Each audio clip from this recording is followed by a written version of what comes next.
kako ste ovo u Partizanima, to sam vas htio pitati, budući da su komunisti uglavnom predvodili taj pokret, pa kako su se oni odnosili prema vama s obzirom na vaše, uvjetno rečeno po njima, buržujsko zanimanje koje ste imali? Uvek. Ali ja sam 23. septembra 1943. su došli Njemci u Sušak i Rijeku, kad je propala Italija, to se sjećate. I onda su liječnici iz Sušaka krenuli u Partizane. I pozvali su i mi smo, muž i ja, krenuli s njima. A roditelje sam ostavila u Sušaku. I mi smo došli u Bribir. I onda u Bribiru najedanputa ja kažem mom mužu, znaš šta, ti hodi s njima dalje. Ja se vraćam na Sušak, ja moram roditelje prebaciti u Korenicu, kako se zove? Slično se zove negde, tu malo od Sušaka gore. Kraljevicu. Da, nekakvo mesto. Krasicu možda. Kako? Krasica možda. Da, Krasica.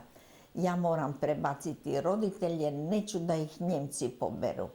A on kaže, ti si poludila, pa neću ja sad ostati sam. Kažem, radi šta hoćeš, ja se vraćam.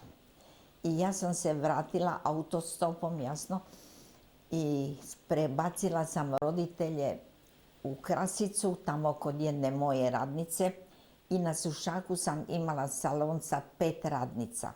Ali sad bi vam još jednu priču ispričala sa Sušaka, šta se nikom na svetu nije dogodilo, ni vama. Ja sam šivala i jako mi je dobro išlo. I onda najedanputa me neko prijavio na porez. I ja sam došla na porez i oni su rekli, kako to da ja šivam, pa to je bezobrazluk i tak dalje. Ja sam rekla, slušajte, mi smo Židovi, mi smo emigranti, mi nemamo nikakove povlastice. Šta hoćete, da budem prostitutka, da kradem? Pa moramo živjeti, moj muž ko liječnik ne može nigde raditi.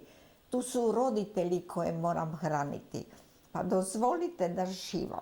Evo sad bi počela plakati. I zamislite da su oni meni oprostili porez.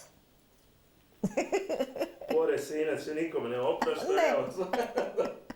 Evo, to sam htjela ispričati.